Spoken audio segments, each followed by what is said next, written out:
7e question, Brigitte de Québec. Et on salue les gens de Québec. Mon chum, il vient de Québec. Mon copain et moi sommes tous les deux à la retraite, mais prévoyons quand même nous marier prochainement. Bravo. Il n'y a pas d'âge pour se marier. À ma mort, je prévois... Hein, chérie? Il n'y a pas de mort. Il n'y a pas... Hein, c'est ça. Mais ça... Il n'y a pas d'âge pour se marier. À ma mort, je prévois lui laisser la rente du survivant et ma retraite du travail à la... Ah, ça, j'ai aimé ça. À la condition que s'il meurt après moi, mes enfants soient ses seuls héritiers. Lui, là, Brigitte a dit, mes enfants ne sont pas les siens et lui en a pas. Si nous avons signé nos testaments lors de notre mariage, peut-il en changer les termes après ma mort? Oui, ça c'est sûr. Là, je comprends votre histoire. Là, vous me parlez, Marcel, arrête. Vous me parlez, là, il faut que je vous explique une affaire. Marcel, il a peur de Martine, mon adjointe qui est là. Il l'aime pas. On le sait pas pourquoi, c'est un mystère. Fait que à chaque fois que Martine elle arrive dans le studio, Marcel, il pète une couche. Puis là, c'est juste ça. Fait que là, il la regarde, puis il cille, puis il se pense bien bon quand il fait ça. Et il n'y a aucun danger. Mais Marcel, c'est un pog, puis les pogs sont très anxieux. Fait que c'est de l'anxiété pure. Alors, je continue mon histoire. Brigitte, je m'excuse, j'ai fait une parenthèse. Donc là, je comprends que vous voulez vous marier, puis souvent, les gens... Vous avez un âge certain ou un certain âge là, pour être à la retraite.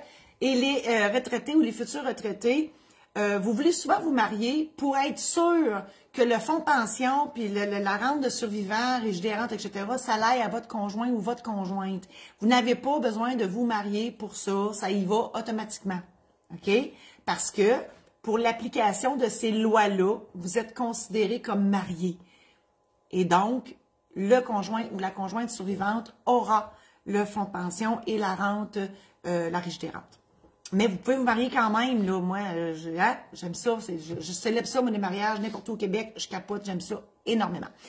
Donc, puis de toute façon, il faut s'aimer pour se marier. C'est juste ça le prérequis, tant qu'à moi. Et là, vous dites, vous voulez faire vos testaments en même temps que d'aller voir le notaire, parce que oui, il faut aller voir le notaire avant de se marier. Et là, vous voulez gérer vos testaments aussi, et je comprends que vous dites je présume que vous allez léguer vos biens, une partie à votre conjointe, une partie à vos enfants, puis votre conjoint n'ayant pas d'enfants, il va faire la même chose en faveur de vos enfants. Puis là, vous dites, s'il lègue ça à mes enfants, ça va-tu rester de même? La réponse, c'est peut-être. Parce que si votre conjoint, et puis je fais une autre parenthèse, on ne peut pas dire, je lègue tout à mon conjoint, mais il ne faut pas qu'il se remarie. C'est contraire à l'ordre public, on ne peut pas faire ça. On voit ça juste dans les films. OK? Donc, ça se peut. Premièrement, que votre mari meure avant vous, on ne le sait pas. On ne veut pas le savoir. Mais si vous mourrez avant lui, ça se peut qu'il refasse sa vie. Puis, ça se peut qu'il change son testament. Puis, ça se peut que vos enfants aient rien. Donc, il faut toujours garder à l'esprit de faire votre testament en fonction de tout ça. Donc, ça, c'est bien important. Jamais prendre pour acquis que votre chéri, il vous aime, il va vous aimer, même si vous êtes morte, il va vous aimer, ça ne l'empêchera pas de vous aimer. Mais ça se peut qu'il refasse sa vie pareil, puis ça se peut que vos enfants, qu'ils passent en deuxième d'une autre personne. Donc, voilà. Alors, il faut faire les documents en fonction de ça.